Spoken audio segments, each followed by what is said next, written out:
प्रभाग क्रमांक 1 मधील वलवाडीत विविध विकास कामांचा खासदार डॉक्टर सुभाष भामरे यांच्या हस्ते लोकार्पण। याबाबत अधिक वृत्त असे की आज दिनांक 21 फेब्रुवारी 2024 रोजी प्रभाग क्रमांक 1 मधील वलवाडी भागात विविध विकास कामांचा लोकार्पण सोहळा पार पडला। सदर वलवाडी ग्रामपंचायत हद्द म्हणून आणि धुळे मनपामध्ये नव्याने समाविष्ट झाल्यामुळे मोठ्या प्रमाणावर विकास कामे झाली आहेत। काही काम प्रगतीपथावर देखील आहेत। त्या अनुषंगाने काही प्राथमिक स्वरूपात काही रस्त्यांचे कामाचे व रमाई आवास योजनेच्या अंतर्गत प्रभागामध्ये कार्यतत्पर नगरसेविका सौ वंदनाताई संजय भामरे यांच्या प्रयत्नाने व भारतीय जनता पार्टीच्या सर्व वरिष्ठ नेत्यांच्या मार्गदर्शनात 210 घरकुलं बांधण्यात आली। 100 ते 150 घरकुलं ही मंजूर असून प्रस्तावित असून लवकरच निधी उपलब्ध होऊन ते देखील मार्गी लागणार असल्याचे यावेळी सांगण्यात आले। तर सदर या विविध विकास कामांसाठी 4ही नगरसेवक कार्यतत्पर नगरसेवक यांनी अथक परिश्रम घेतले। तर या प्राथमिक स्वरूपात आज काही घरांचे फीत कापून या ठिकाणी माजी संरक्षण राज्यमंत्री तथा विद्यमान खासदार डॉक्टर सुभाष भामरे, धुळे शहराचे माजी आमदार बाबासाहेब राजवर्धन कदमबांडे, भाजपा धुळे महानगर जिल्हाध्यक्ष तथा विधानसभा प्रमुख अनुपजी अग्रवाल, भाजपा धुळे महानगर विद्यमान अध्यक्ष गजेंद्र आंपळकर, जिल्हा परिषद सदस्य राम बदाने, माजी महापौर चंद्रकांत बापू सोनार, माजी महापौर नाना करपे, माजी महापौर प्रतिभाताई चौधरी यांच्या हस्ते या ठिकाणी लोकार्पण करण्यात आले। तर या प्रसंगी या ठिकाणी प्रभागात नगरसेवक नरेश आप्पा चौधरी, रंगदादा ठाकरे, विमलताई पाटील, गोपीचंद नाना पाटील, अण्णासाहेब संजयजी भामरे, गोविंद बापू चौधरी, विजूनानंद देवरे, सचिन भाऊ पाटील, बिपिनदादा रोकडे, अरुणदादा पवार, भाजपाचे युवा अध्यक्ष आकाश परदेशी, ज्ञानेश्वर मिस्त्री, रोहिदास पाटील, मोवाई पाटील, रंगनाथ पाटील, देवीदास उर्फ बावलाल वाघ आदी सर्व पदाधिकारी, त्याचबरोबर कार्यकर्त्या शांती कमलताई बैसाने आदी सर्व मान्यवर पदाधिकाऱ्यांच्या उपस्थितीत सदर या ठिकाणी विविध विकास कामांचा लोकार्पण सोहळा या ठिकाणी पार पडला। ज्यात प्रामुख्याने धुळे शहरातील धंदाई कॉलनी रस्ता उद्घाटन करण्यात आले, तदनंतर सैनिकी कॉलनी रस्ता उद्घाटन, त्यानंतर देवमोगरा कॉलनीत रस्त्याचे उद्घाटन, इंदिरानगर भागात असलेल्या रस्ता कामाचं उद्घाटन, राजवाडा येथील रमाई घरकुल योजनाचे घरकुलाचे फीत कापून उद्घाटन, दैठणकर नगर घरांचे उद्घाटन, त्याचबरोबर इंदिरानगर येथे घरांचे उद्घाटन करून या ठिकाणी सर्व मान्यवरांचा सत्कार करून या ठिकाणी आभार व्यक्त करण्यात आले व येत्या काळात काही घरकुलांची रक्कम ही बाकी असल्याने सदर रक्कम देखील मिळवून द्यावी अशी मागणी या ठिकाणी कार्यतत्पर नगरसेविका वंदनाताई भामरे यांनी खासदार डॉक्टर सुभाष भामरे यांच्याकडे केली व सदर निधी लवकरात लवकर उपलब्ध करून देऊ असं देखील आश्वासित या ठिकाणी खासदार डॉक्टर सुभाष भामरे यांनी केले। तर यावेळेस अतिशय उत्कृष्टपणे कार्य करीत असल्याने या ठिकाणी तत्पर नगरसेविका सौ वंदनाताई संजय भामरे व सामाजिक कार्यकर्ते संजय अण्णा भामरे यांचा सहपत्नीक या ठिकाणी खासदार डॉक्टर सुभाष भामरे यांच्या हस्ते सत्कार करण्यात आला। कार्यक्रमाप्रसंगी या ठिकाणी मोठ्या संख्येने सर्व स्थानिक नागरिक, लाभार्थी मोठ्या संख्येने उपस्थित होते।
शिक्षण राज्यमंत्री तथा धुळे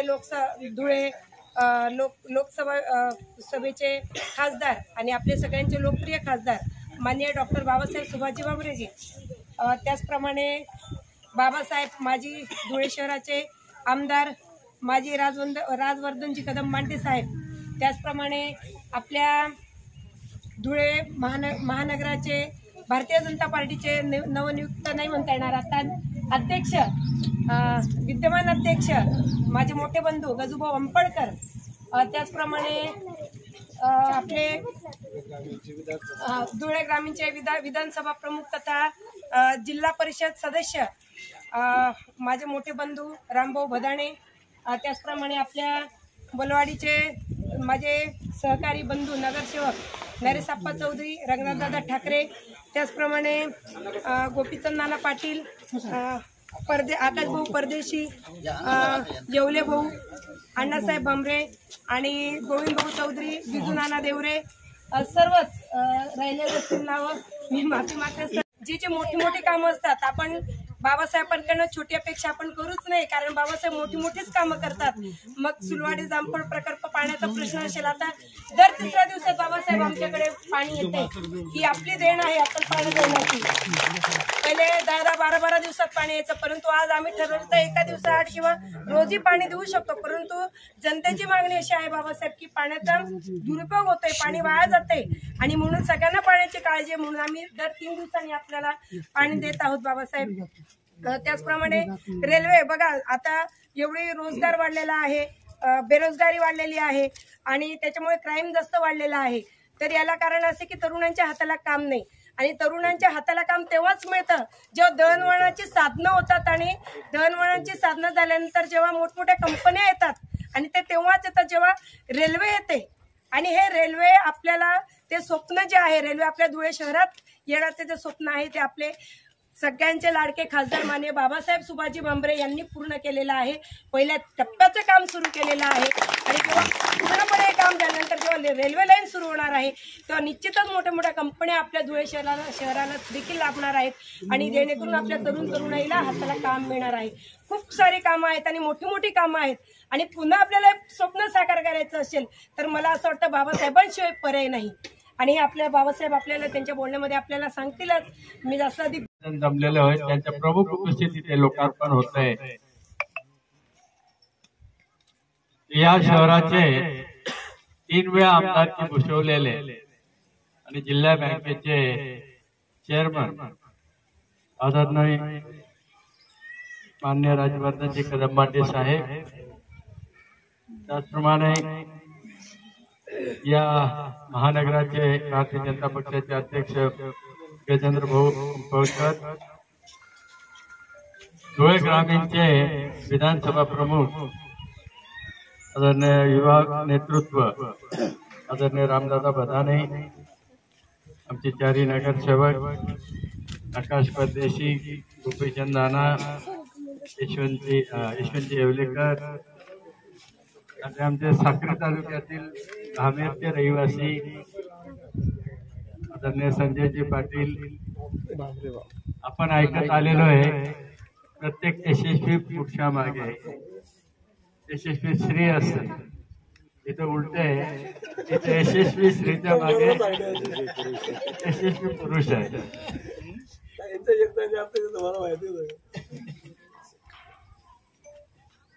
आपल्या कॉलनीतले मगाशी आपण म्हटलं त्याबद्दल तुमचे आभारी. 78 पासून या कॉलन्यांमध्ये काही कामं होत नव्हती.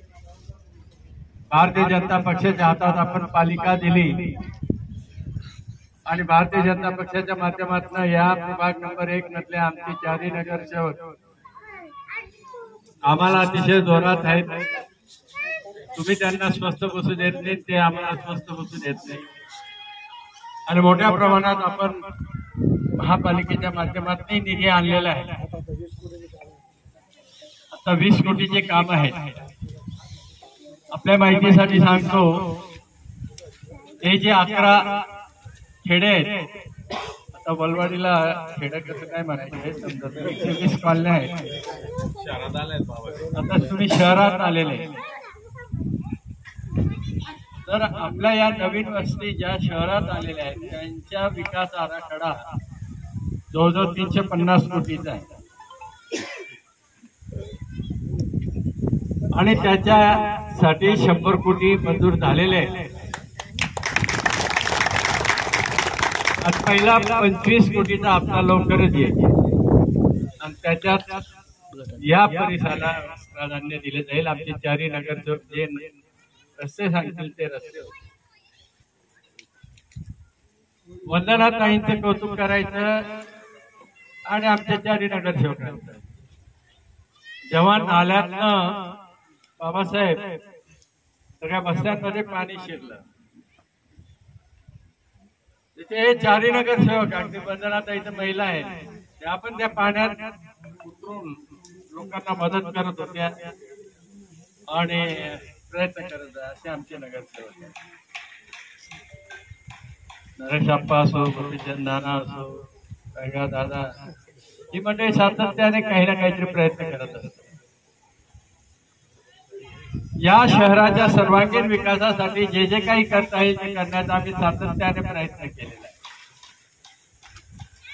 पिण्याच्या पाण्याचा प्रश्न होता आपला. तापी योजनेवर आपण अवलंबून होतो.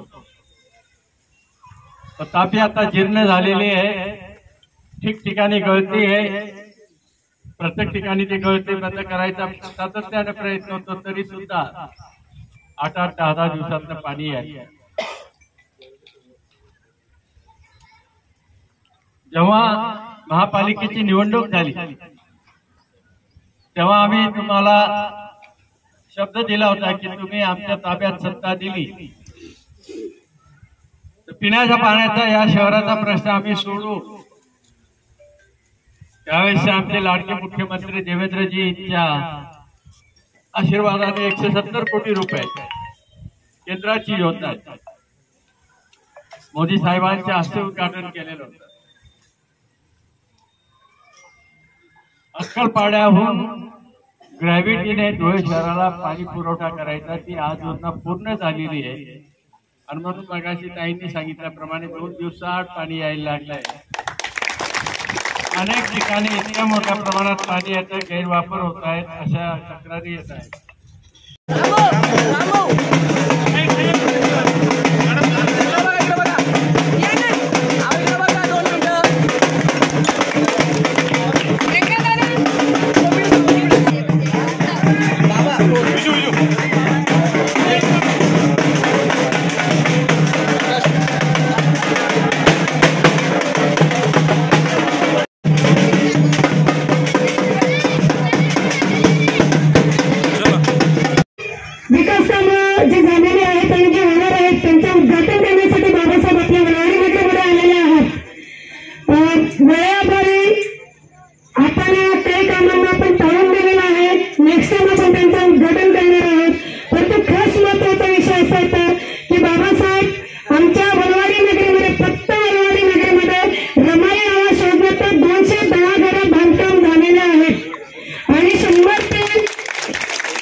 आणि हे सगळ्या गोष्टी जे होत आहेत हे आपले धुळे शहराचे आपले लाडके खासदार माननीय डॉक्टर बाबासाहेब, त्याचप्रमाणे आपले धुळे जिल्ह्याचे पालकमंत्री गिरीशभाऊ महाजनजी, त्याचप्रमाणे जयकुमार भाऊ रावण साहेब, त्याचप्रमाणे आपले मुख्यमंत्री माननीय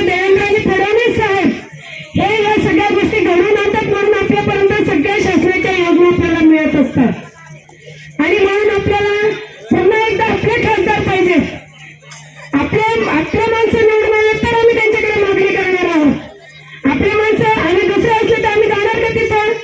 नाही जाणार. जसं आम्ही तुमच्या आहोत म्हणून तुम्ही आमच्याकडे मागायला येतात, मग आमच्या आपण निवडून दिलं तर आम्ही त्यांच्याकडे जाणार. आणि म्हणून आता बाबासाहेबांशी आपल्याला पुन्हा करायला हवं. मी अधिक जास्त बोलत नाही. बाबासाहेब आपण आमच्या वलवाडी नगरीला आलेला आहात. मी आपल्या सगळ्यांचं, सर्व मान्यवरांच्या विचारांचा, उपस्थित सगळ्या मान्यवरांचा मी आभार मानते. आमच्या वलवाडी नगरी आपल्या धुळे लोकसभा मतदारसंघातील आपल्या सर्वांचे लाडके नेते आदरणीय खासदार डॉक्टर सुभाषजी भामरे साहेब, त्याचप्रमाणे व्यासपीठावर उपस्थित असलेले आपल्या धुळे शहराचे भारतीय जनता पार्टीचे अध्यक्ष आमचे छोटे लहान बंधू गजेंद्र शेठ अंपळकर, व्यासपीठावर ग्रामीण विधानसभा मतदारसंघाचे रामदादा भदाणे, या व्यासपीठावर या परिसरातले, या भागातून निवडून आलेले तिघी नगरसेवक, नरेश अप्पा 4 नगरसेवक, रंगनाथ दादा, गोपीचंद पाटील आणि आमच्या वंदनाताई भांबरे, युवा अध्यक्ष आकाशजी पगडे, सर्व सन्माननीय व्यासपीठ घेण्याचं काम तुमचे 4 नगरसेवक शासनाकडून घेऊन तुम्हाला देतात. पण ह्या घरकुल योजना ज्या आहे त्या केंद्र शासनामधून आदरणीय मोदी साहेबांच्या आशीर्वादाने आपल्याला इथपर्यंत पोहोचतात. मोदी साहेब सर्व तळागाळातील जे बंधू आहेत, जे काम करणारे, तळागाळात ग्रास लेवलला काम करणारे बंधू भगिनी नाही, त्यांच्यासाठी जास्तीत जास्त योजनेचा लाभ आदरणीय मोदी साहेब देतात. तुम्हाला उज्ज्वला गॅसचा लाभ मिळालेला असेल, तुम्हाला आता रमाई आवाज घरकुल योजनेचाही मिळालेला असेल. फक्त मी तुम्हाला एक आठवण करून देतो, हे काम करत असताना शेवटी समाजसेवक जो असतो, नगरसेवक जो असतो, तोच या कामासाठी झटत असतो.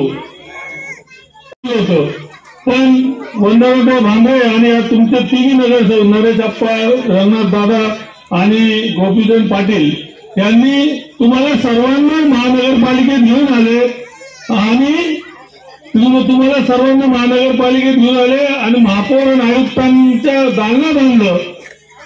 तांत्रिक काय अडचण होतं, यांनी डॉक्टर सुभाषजी भामरे आपल्या खासदार साहेबांकडे कंप्लेंट केली आणि बाबांनी तात्काळ त्यावेळेस तुमचं काम व्हावं म्हणून तात्काळ आयुक्त, महापौर सर्वांना आदेश केले की लवकरात लवकर ह्या सर्व लोकांचं घराचं काम झालं पाहिजे. रमाई आवास योजनेमधील जे घर आहे त्या सर्व घरांना तात्काळ मिळाले पाहिजे.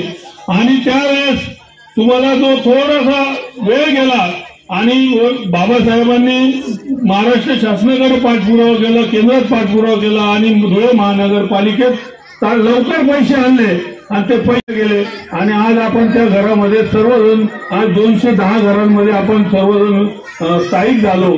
या सर्व गोष्टी सामाजिक कार्यकर्त्यांमुळे, नगरसेवकांमुळे आणि बाबासाहेबांमुळे आणि आमच्या भारतीय जनता पार्टीच्या सर्व नेत्यांनी त्या कामामध्ये सहभाग घेतला, त्यांच्यामुळे हे झालेलं आहे. योजनेच्या माध्यमातून ज्या 250 लोकांना, सगळ्यांनी ऐकल्यानंतर विचारायचं नाही काय झाले असं, 250 जणांना रमाई घरकुलच्या माध्यमातून घरे मिळाली.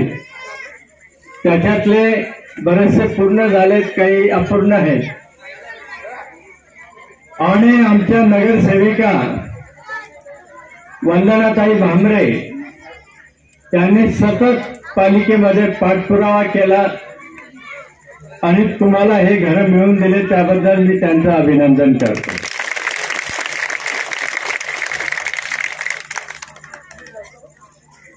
या लोकार्पणाच्या कार्यक्रमात ज्यांची प्रमुख उपस्थिती आहे ते भारतीय जनता पक्षाचं नाव माहिती आहे आपल्याला. कोण आहेत मोदी साहेब? आपल्या देशाचे प्रधानमंत्री. तुम्ही सगळ्यांनी मतं देऊन त्यांना प्रधानमंत्री केले आणि मोदी साहेबांनी काय केलं? चाय बनवण्याचा मुलगा चहाची टपरी चालवत होते. त्यांचे वडील गरिबीतला दिवस काढलेत आणि त्यांना माहिती आहे की गरीब लोकांच्या अडचणी काय आहेत. आणि म्हणून माझ्या देशातल्या जे गरीब लोक आहेत, आया बहिणी असतील, त्यांना स्वतःचं पक्क घर नाही आणि म्हणून त्यांना पक्क घर द्यायची ही योजना मोदींनी आणली. कोणी आणली? मोदींनी आणली. आणि 4 कोटी घरं संपूर्ण भारतात दिली. त्याच्यातलं आपल्या धुळ्याला तुमच्या वस्तीसाठी 250 घरं मिळाली. मग आमच्या वंदना ताई आणि आमचे 3 नगरसेवक हे तुमच्यासाठी राबले आणि आज बरेचसे पूर्ण झाले, काही अपूर्ण अवस्थेत आहे. मला सांगण्यात आलं की तुम्हाला शेवटचा हप्ता मिळालेला नाही. निश्चिंत राहा, शेवटचा हप्ता मी तुम्हाला मिळवून देईल. वंदना ताईंनी मला सांगितलं. तुम्हाला अनेक गोष्टी दिल्या आहेत. तुम्हाला 5 किलो धान्य फ्री मिळतं की नाही? कोण देतं तुम्हाला हे अन्न? मोदी देत आहे. कोण देत आहे? मोदी. आणि गेल्या 3 वर्षापासून देत आहेत आणि अजून 5 वर्ष दिले जाते. त्याचप्रमाणे मोदी साहेबांनी अजून काय दिलं? तुमचं सगळ्याचं बँक खातं आहे की नाही? ते बँक खातं कोणी दिलं? मोदींनी दिलं. कोरोनाच्या पिरियड मध्ये तुमच्या बँक खात्यावर मोदींनी 500 रुपये पाठवले होते. कोणी पाठवले होते? मोदींनी दिले. अजून काय दिलं मोदींनी? 15 लाख. माझ्या आया बहिणी पूर्वी उघड्यावर शौचालयाला जायचे आणि म्हणून मोदींनी शौचालय दिले. म्हणजे घरकुल दिलं, बँक अकाउंट दिले, पैसे दिले, शौचालय दिले, उज्ज्वला गॅस आपल्याला मिळाला उज्ज्वला योजनेच्या माध्यमातून. बरं, हे जे आहे हे घरकुल आहे, महिलांच्या नावाने आहे का पुरुषांच्या नावाने आहे? पण जास्त महिलांच्या नावाने. म्हणजे माझी आई बहीण जी आहे तिला सन्मान मिळायला पाहिजे, तिला ताकद मिळायला पाहिजे. आणि म्हणून 70% घरं महिलांच्या नावावर. म्हणजे उद्या त्या महिलाला त्यांनी हात वरती करा. तुमच्याकडनं कोणी पैसे घेतले होते का? ते पैसे मोदींनी दिले होते. मोदींनी वॅक्सिन देण्यासाठी पैसे देऊन वॅक्सिन घेतलं, पण तुम्हाला मोफत वॅक्सिन दिलं. वॅक्सिनचा फायदा काय झाला? कोरोनामुळे अनेक लोक मेले, परंतु वॅक्सिनमुळे आपण वाचलो. तर वॅक्सिन कोणी दिलं? मोदींनी दिलं. मग आता या मोदींना परत पंतप्रधान करायचे की नाही करायचं? मग मोदींची निशाणी काय आहे? कमळ. मग कमळचं चिन्ह असलेलं ते बटन दाबणार की नाही दाबणार? तर असं मोदी साहेबांनी या देशात गोरगरिबांसाठी अनेक कामं केली. भारतीय जनता पक्षाच्या तुम्ही आमच्या 4 नगरसेवकांना निवडून दिलं, त्याच्यामुळे अनेक ठिकाणी रस्त्याचे कामं होतात. आता आम्ही कल्याणमध्ये गेलो, रस्त्यांचे लोकार्पण केलं. आणि अशा अनेक योजना महिलांसाठी करण्यात आल्या आहेत. बेटी बचाव बेटी पढाओ योजना माहिती आहे? पूर्वी मुलगी जर कधी जन्माला यायची तर सगळे नाटक मुरडायचे, पण आज नशीबवालांच्या घरीच मुली जन्माला आहेत. हा बदल का झाला? मोदींमुळे झाला. आज आमच्या वलवाडी नगरीमध्ये प्रभाग क्रमांक 1 येथे विविध विकास कामांचा आज लोकार्पण सोहळा झालेला आहे आणि आपले भारताचे माजी संरक्षण राज्यमंत्री तथा आपले सगळ्यांचे लाडके खासदार माननीय डॉक्टर बाबासाहेब सुभाषजी भामरे, त्याचप्रमाणे धुळे शहराचे माजी आमदार माननीय बाबासाहेब राजवर्धनजी कदम मांडे साहेब, त्याचप्रमाणे धुळे महानगरीचे भारतीय जनता पार्टीचे अध्यक्ष माझे मोठे बंधू गजेंद्रभाऊ अंपळकरजी, त्याचप्रमाणे जिल्हा परिषद सदस्य रामभाऊ भदाणेजी, करपे नाना, आमचे सर्व प्रभागाचे नगरसेवक रंगनाथदादा ठाकरे, गोपीचंद नाना पाटील, विमलताई पाटील, नरेशप्पा चौधरी, त्याचप्रमाणे माझे मोठे बंधू बावलाल भाऊ वाघ, अण्णासाहेब भामरे, पिंटू भाऊ, जितू भाऊ आमच्या आणि सर्वच तोलामोलाचे आमचे सगळे पदाधिकारी, भारतीय जनता पार्टीचे पदाधिकारी गोविंदबापू चौधरी, सचिन भाऊ पाटील, विजुनाना देवरे, सर्वच तोलामोलाचे पदाधिकारी इथं उपस्थित होते आणि यांच्या हस्ते डॉक्टर बाबासाहेब सुभाषजी भामरे आणि राजवर्धनजी कदम मांडे बाबासाहेब यांच्या हस्ते लोकार्पण सोहळा हा खूप सुंदर अशा रीतीने झालेला आहे. त्यात दंदाई कॉलनीत झालेले रस्ते, त्याचप्रमाणे सैनिकी कॉलनीत झालेले रस्ते, त्याचप्रमाणे वलवाडी भागात विविध झालेले रस्ते आणि लक्ष्मी मंदिर येथे झालेले रस्ते, त्याचप्रमाणे सर्वात महत्वाची गोष्ट म्हणजे रमाई आवास योजनेतनं जी घरं 210 घरं बांधण्यात आलेली आहेत त्या घरांचा लोकार्पण सोहळा इंदिरानगर येथे करण्यात आलेला आहे. मग इंदिरानगर, वलवाडी परिसर, दैठणकर नगर, भोकर, जैतोबा नगर या ठिकाणी 210 घरं बांधण्यात आलेले आहेत आणि 150 ते 200 घरं अजून मंजूर आहेत आणि लवकरच ते सुद्धा बांधले जातील आणि जे बांधलेले घर होते त्यांचं फीत कापून डॉक्टर बाबासाहेबांच्या हस्ते लोकार्पण करण्यात आलेलं आहे आणि या कार्यक्रमाला सर्वच प्रभागातील जनता उत्स्फूर्तप्रमाणे मोठ्या संख्येने उपस्थित होते. मी सगळ्यांचा आभार मानते आणि आपल्या मीडियाचा सुद्धा मी आभार मानते की आपण पूर्ण वेळ दिलेला आहे आणि माझ्या समवेत सगळे जे माझे कार्यकर्ते आहेत, माझ्यासोबत काम करणारे माझे सहकारी आहेत, त्यात शांतिकमल बैसाणे असेल, कोमल वाघ असेल, हिरुबाई असेल, मेघाताई असतील, सगळ्यांचं मी आभार मानते आणि थांबते.